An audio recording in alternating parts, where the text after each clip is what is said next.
Bênção, mãe, dizia Pedro todas as manhãs ao acordar.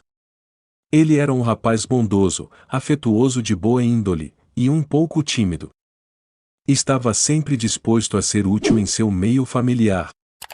Conservava muitos costumes de criação de tempos mais antigos.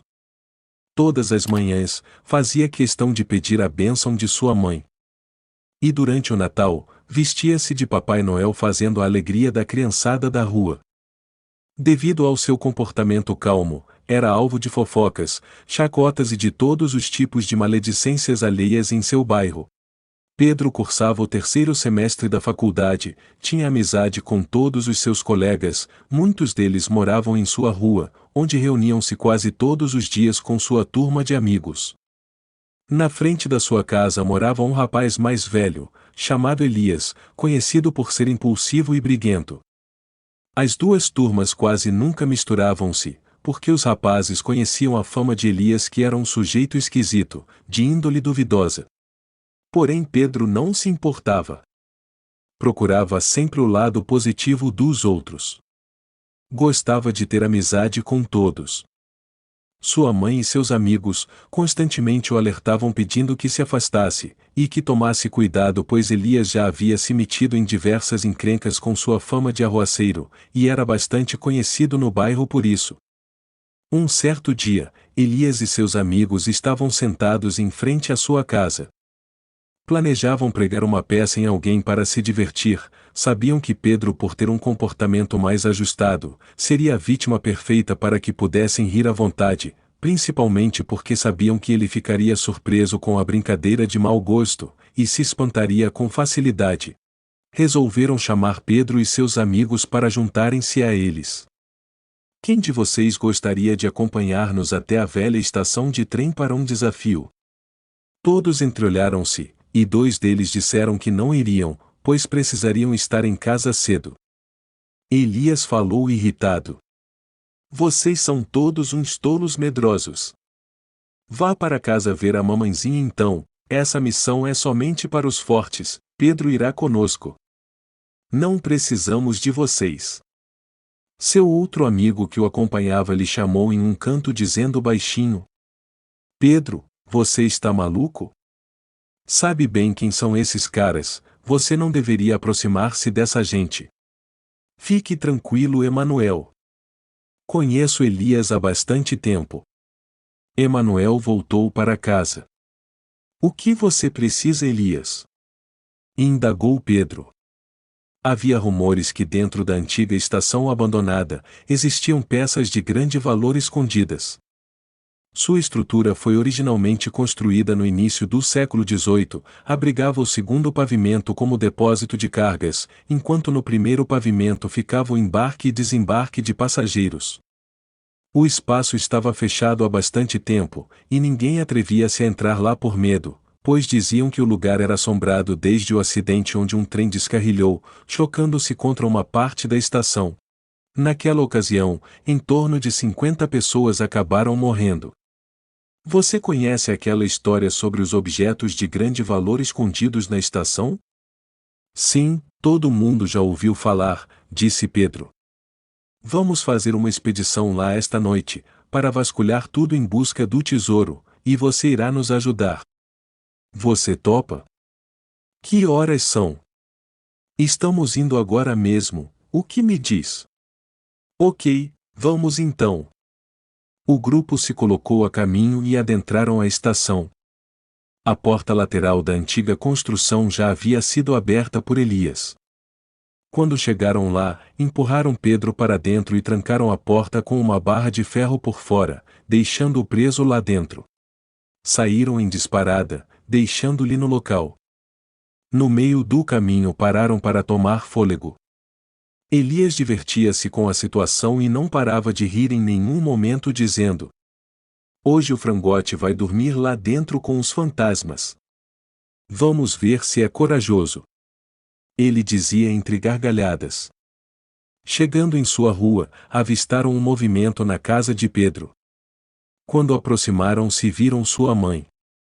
Ela lhe perguntou: Olá, Elias, por acaso você viu Pedro?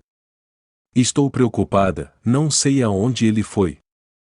Elias, com um leve riso no canto dos lábios, em tom de indiferença e deboche, lhe disse: Não, não o vejo há muitos dias. Se o encontrar, lhe aviso. Boa noite. No outro dia pela manhã encontraram-se em frente à sua casa a caminho do trabalho. Notaram um movimento estranho novamente em frente à casa de Pedro. Haviam pessoas e um policial saindo de lá. Olharam-se, desta vez o sorriso cínico e indiferente de Elias deu lugar a um semblante de preocupação.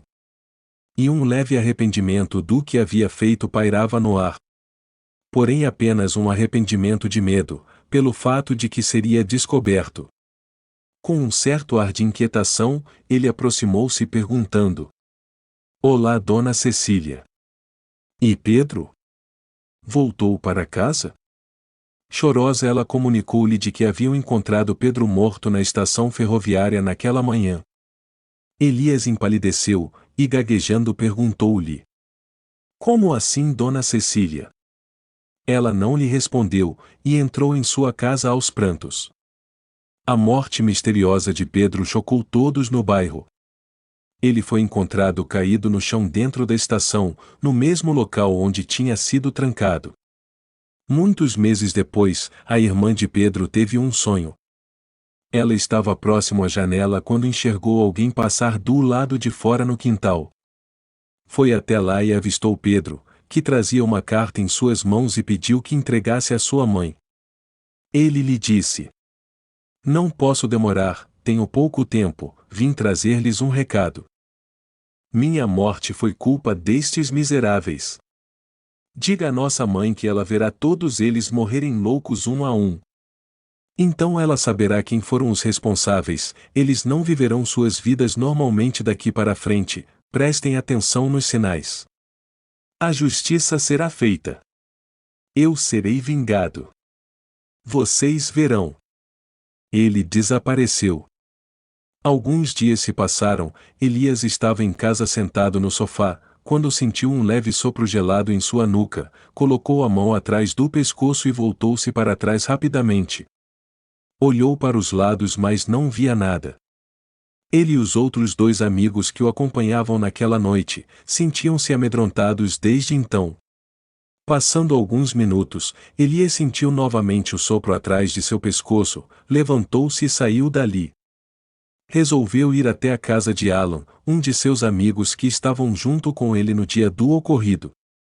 Alan lhe disse que sentia-se mal, desde o que aconteceu não conseguia dormir, revirando-se na cama a noite inteira.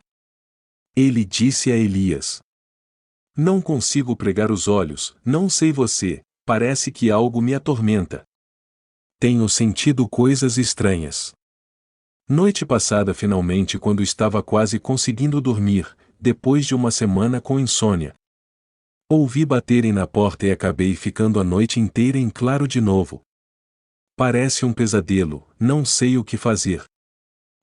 Sinto algo parecido, mas não sei explicar, disse Elias. Você já pensou em falar com a mãe do rapaz? Está maluco, cara? Vão nos culpar. Nem pensar, foi um acidente. Conforme o tempo foi passando, a situação dos três envolvidos ia piorando. Uma noite, enquanto Elias estava no sótão de sua casa, sentiu novamente aquele ar gelado, desta vez em todo o lugar. Quando olhou para frente, viu a imagem de Pedro através do espelho, com uma corda na mão para lhe enforcar. Ele saiu correndo muito assustado. Atravessou a rua e foi até a casa de Dona Cecília. Elias falava: Estou com um encosto. Preciso de ajuda. Apesar de querer esconder a situação do que havia acontecido, sentia-se tão atormentado que resolveu implorar por socorro, pois acreditava que o espírito de Pedro o assombrava. Ele já sentia-se completamente fora de seu juízo normal. Como se uma força maior obrigasse Elias a confessar o que havia acontecido com Pedro naquele dia. Mas ele sempre negava, preferiu manter-se em sigilo. Alan foi visto diversas vezes falando sozinho nas ruas. Ele começou a ser apontado como louco por muitas pessoas. Depois de um tempo morreu de forma misteriosa. Carlos, o outro rapaz que os acompanhava naquele dia, em que pregaram a peça em Pedro, teve um fim muito semelhante ao de Alan.